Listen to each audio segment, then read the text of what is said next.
अस्सलाम वालेकुम, मेरा नाम नुमान। आप देख रहे हैं टेकशो, जिसके अंदर हम लोग डिस्कस करते हैं पाकिस्तान और दुनिया भर से आने वाली टेक न्यूज़ और अपडेट्स को। यार वैसे ये वाली वीडियो मैं दूसरी दफ़ा रिकॉर्ड कर रहा हूँ। पहले मैंने पूरी रिकॉर्ड कर ली, जब मैं उसको स्टॉप करने लगा तो मुझे पता चला कि मैंने तो स्टार्ट का बटन ही नहीं दबाया था। मुझे बहुत ज़्यादा दुख होता है जब एक ही वीडियो को आप लोगों को दूसरी दफ़ा रिकॉर्ड करना पड़ जाए। आते हैं हमारी न्यूज़ की तरफ। पहली न्यूज़ यहाँ पर आ रही है रियलमी की तरफ से। रियलमी ने फाइनली ग्लोबली मार्केट के अंदर रियलमी 7 और रियलमी 7 प्रो को लॉन्च वो कर दिया हुआ है। बहुत जल्द ये पाकिस्तान के अंदर भी आ जाएंगे। इस लॉन्च के बाद एक चीज़ तो काफ़ी हद तक ज़्यादा क्लियर हो चुकी है कि जो बहस चलती आ रही थी कि एलसीडी पैनल विद 90 हर्ट्ज या फिर एमोलेड पैनल विद 60 हर्ट्ज, आप लोग किसको प्रेफर करोगे, ये काफ़ी ज़्यादा बहस चलती आ रही थी। मैं पर्सनली तौर पर एमोलेड पैनल को ज़्यादा प्रेफर करता था, चाहे वो हमें 60 हर्ट्ज के ऊपर ही मिले। आप लोग नीचे कमेंट्स के अंदर बताओ कि आप लोग किसको ज़्यादा प्रेफर करते हो। अब रियलमी ने भी इस चीज़ को डिसाइड कर लिया हुआ है। अब हमें जो रियलमी 7 मिलता है वो हमें मिलता है IPS LCD पैनल के साथ, लेकिन उसके अंदर हमें 90 हर्ट्ज का रिफ्रेश रेट मिल जाता है। अगर हम लोग बात करते हैं रियलमी 7 प्रो की, उसके अंदर हमें एमोलेड डिस्प्ले मिलता है लेकिन 60 हर्ट्ज के रिफ्रेश रेट के साथ।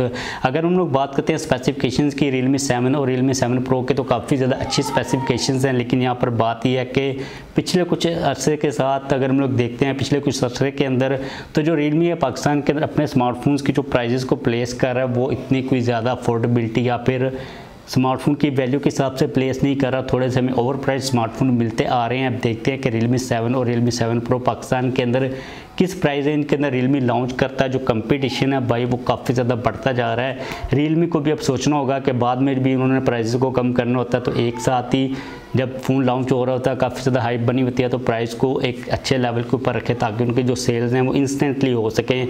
आते हैं हमारी अगली न्यूज़ की तरफ, जो कि आ रही है रेडमी नोट 10 सीरीज़ के रिलेटेड। अभी सक्सेसफुली रेडमी ने रेडमी नोट 9 और जो सिंपल 9 सीरीज़ है उसको लॉन्च कर लिया हुआ। काफ़ी अच्छी उनकी रिजल्ट है उनके। अगर हम लोग बात करते हैं यहाँ पर रेडमी नोट 10 की, तो इसकी भी कुछ लीक्स वो आना स्टार्ट हो चुकी हैं। अभी रिसेंटली कुछ पिक्चर सामने हैं जिसके अंदर हम लोग क्लियरली तौर पर देख सकते हैं कि इसके अंदर हमें टॉप के ऊपर साइड माउंटेड पंच होल देखने को मिल जाएगा। प्रोसेसर के अंदर में स्नैपड्रैगन 765G मिलेगा। और मुझे लगता है कि जो रेडमी नोट 10 सीरीज़ होगी वो as compare to Redmi Note 9 काफ़ी ज़्यादा एडवांस होगी और काफ़ी ज़्यादा पावरफुल होगी। इसके अलावा यहाँ पर हम लोग देख सकते हैं कि इसके अंदर हमें MIUI 12 मिलेगा, एंड्रॉयड 10 की सपोर्ट मिल जाएगी। इसके अलावा एक काफ़ी ज़्यादा ब्लरी सी पिक्चर भी लीक हुई है बैक साइड के ऊपर कैमराज की, जिसके अंदर हम लोग देख सकते हैं कि कैमरा के लेंसेज के अंदर हमें एक सर्कल सा देखने को मिल जाता है, एक रिंग मिल जाता है। इसके अलावा रेडमी नोट 10 के कुछ रेंडर्स भी सामने आए हैं जिनके ऊपर हम लोग देख सकते हैं इसका जो डिज़ाइन है वो काफ़ी ज़्यादा डिसेंट लग रहा है, लेकिन जो रेंडर्स की क्वालिटी इतनी कोई ज़्यादा अच्छी नहीं है। अब देखते हैं कि ये पाकिस्तान के अंदर कब आती है सीरीज़। मुझे जो लग रहा है, जो एक्सपेक्टेड है ग्लोबली कि ये अक्टूबर के मंथ तक वो ग्लोबली आ सकती है, तो पाकिस्तान के अंदर भी ये जल्दी आ जाएगी। जैसे कोई नई अपडेट आती है आप लोगों के साथ मैं शेयर करूँगा। उसके बाद अगली न्यूज़ यहाँ पर आ रही है PUBG के रिलेटेड। अब आप लोगों को पता है कि PUBG काफ़ी ज़्यादा मुल्कों के अंदर बैन भी हो रही है, पाकिस्तान के अंदर तो अनबैन हो चुकी हुई है। अब अपडेट काफ़ी ज़्यादा अच्छी है कि PUBG ने एक नया एंटी चीट सिस्टम इंट्रोड्यूस करवाया। आप लोगों को पता है कि PUBG के अंदर भाई हैकर्स बहुत ज़्यादा हो गए हुए थे, और मैं एक चीज़ काफ़ी अच्छी नोटिस कर रहा था कि जो PUBG के पेजेस हैं उनके नीचे भी कमेंट्स काफ़ी ज़्यादा आ रहे होते हैं लोगों के कि भाई हैकर्स को रिमूव करो, हैकर्स को रिमूव करो। अब इस नए एंटी चीट के बाद PUBG ने तकरीबन 2 मिलियन यानी कि 20 लाख जो PUBG के अकाउंट्स थे उनको सस्पेंड कर दिया हुआ, और 1.4 मिलियन जो PUBG की डिवाइसेस थी जिनके अंदर PUBG को प्ले किया जा रहा था उन डिवाइसेस को उन्होंने ब्लॉक वो कर दिया हुआ है। अब इसके अंदर कहा जा रहा है कि जो 32% था वो जो एक्सरे विजन वाले हैकर्स होते थे उनको ब्लॉक किया गया है। 27% जो ऑटो एम चीट होता था उसको बैन किया गया। उसके अलावा 12% जो थे स्पीड वाले चीट्स उनको बैन कर दिया गया। उसके अलावा और भी डिफरेंट टाइप के जो चीट्स से 22% तक वो बनते हैं उनको बैन किया गया।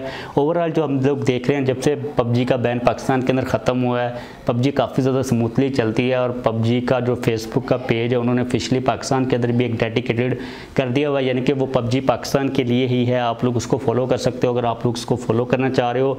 इस अपडेट के बाद मुझे उम्मीद है कि जो हैकर्स हैं उनकी तादाद कम हो जाएगी और हम लोग अच्छी तरह एक इक्वल ग्राउंड्स के ऊपर PUBG को प्ले कर सकेंगे। उसके बाद जो अगली न्यूज़ यहाँ पर आ रही है, ये न्यूज़ नहीं है, आप लोगों की तरफ से काफ़ी ज़्यादा मुझे क्वेश्चन पूछे जा रहे थे कि iPhone 12 सीरीज़ की लॉन्च डेट के मुताबिक के वो के रिलेटेड के वो आ रही है सितंबर के अंदर या फिर नहीं आ रही। तो यार वो सितंबर के अंदर नहीं आएगी। नॉर्मली जो एप्पल है सितंबर के अंदर अपने फ़ोन्स को लॉन्च करता है, लेकिन वो इस मंथ के अंदर नहीं आएगी। यार आप लोगों को अगर बैकग्राउंड से आवाज़ें आ रही हैं तो ये तो शाम तक ख़त्म नहीं होंगी, और मुझे अगर आज वीडियो पोस्ट करनी है तो आप लोगों को थोड़ी सी बर्दाश्त करनी पड़ेंगी। Sorry for that.